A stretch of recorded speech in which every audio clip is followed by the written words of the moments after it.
बाबा साहब अम्बेडकर को इस देश में कुछ लोग मानते हैं, कुछ लोग नहीं मानते। मेरा सीधा आरोप है कि आरएसएस के लोग बाबा साहब डॉक्टर अम्बेडकर को नहीं मानते, और जो आरएसएस से जुड़ी बीएसपी है और बीजेपी है वो भी नहीं मानते। और इसीलिए माननीय कांचन ने अलग जगाई, बाबा साहब डॉक्टर अम्बेडकर के बारे में जगह जगह बताया, और हमारे बीच नहीं।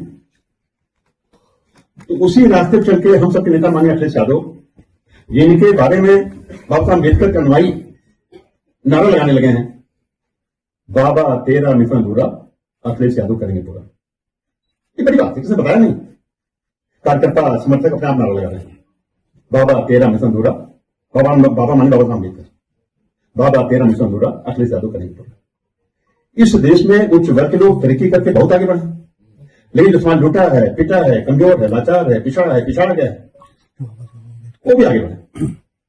इसलिए बाबा साहब डॉक्टर अम्बेडकर ने जो संविधान लिखा, उसका प्रेम्बल लिखा, we the people of India having solemnly resolved to constitute India. Why to constitute, क्यों बनाना है? पहले बिगड़ा था, गुरु दत्तात्रेय पढ़ाते थे, अर्जुन भीम नकुल सहदेव ऋषि पढ़ते थे, एकलव्य चले गए पढ़ने, नहीं पढ़ाया, फिर भी काबिल हो गए।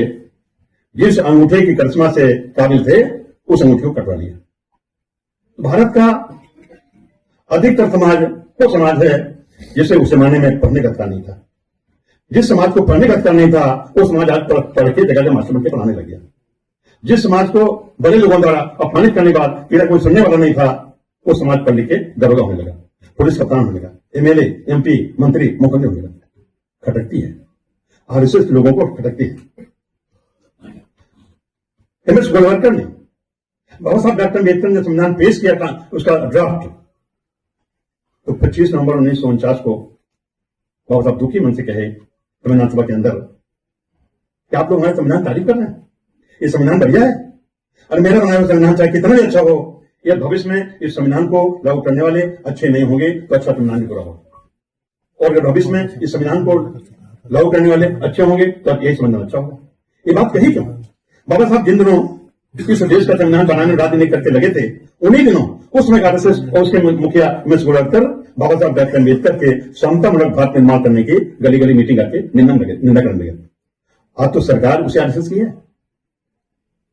और सीधा हमारा कहना है कि आरएसएस के लोग, बीजेपी के लोग बाबा साहब डॉक्टर अम्बेडकर के संविधान को अपना संविधान नहीं मानते। ऊंच नीच भेदभाव बना रहा है, लगे हैं फिर से ये संविधान नष्ट हो जाए, और सदियों पहले का भेदभाव बरकरार है। तो निश्चित तौर पर अब अगर नारा चल पड़ा है, बाबा तेरा मिशन अधूरा, अखिलेश यादव करेंगे पूरा, इस सिलसिले में आज दिसंबर लगते ही आरएसएस लोग चौकन्ना हो गए, बीजेपी लोग चौकन्ना हो गए, और जो योगी हैं इनके ऊपर डबल बर्डन है। ये सरकार भी चला रहे हैं, बीएसपी भी चला रहे हैं, ये सरकार भी चला रहे हैं, बीएसपी भी चला रहे हैं, हद होगी। इसलिए हम लोग सजग होकर काम करेंगे। काम सबके लिए करना है, चाहे अगड़ा हो, चाहे पिछड़ा हो, चाहे दलित हो, चाहे पिछड़ा हो, हिंदू हो, मुसलमान हो। इस देश के अगर सब लोग संविधान के दायरे में रहकर काम करेंगे तो हमारा भारत दुनिया तमाम करके तुलना में नंबर 1 हो जाएगा। लंबी बात नहीं करते हुए, अब अगर संविधान की जिस तरह आघात पहुंचा है, 75 साल हो गए संविधान बने, इस 75 साल में हमारे प्रधानमंत्री जी ने कह दिया, संसद में सिंगोर लगा दिया। जहां लोकतंत्र के मंदिर है जो संसद भवन, वहां सिंगोर लगा दिया। सिंगोर प्रतीक है राजा के न्याय का, भाई जब राजा नहीं रह गया तो उसका न्याय चलेगा सिंगोर से। और तो देश में संविधान है, उसके अधीन ढेर सारे कानून हैं, अदालतें हैं, वकील हैं, तो फैसला होता है। वहां सिंगोर लगा दिया, और तो और सुप्रीम कोर्ट के चीफ जस्टिस पे जूता फेंक दिया। तो देश कहां जा रहा है? अगर कोई बता पड़ेगा, हमें लगता है एक नई टीम तैयार हो रही है माननीय अखिलेश यादव के नेतृत्व में, और हमें हर हालत में संविधान बचाना है। एक साजिश के तहत इंदिरा गांधी प्रतिष्ठान जो बुक हुआ था समाजवादी पार्टी के लिए बाबा साहब डॉक्टर अम्बेडकर की ये परिनिर्वाण दिवस मनाने के लिए, उसे कैंसिल कर दिया, परमिशन नहीं दिया, क्योंकि बुक हो चुका था, परमिशन देना चाहिए था। हम क्या बिगाड़ रहे थे, क्या बिगाड़ रहे थे? लेकिन बाबा साहब के अम्बेडकर के अनुयायी पूरे देश में इतना जाग चुके हैं कि अब बीजेपी और मोदी की, योगी को रोकने वाले नहीं है।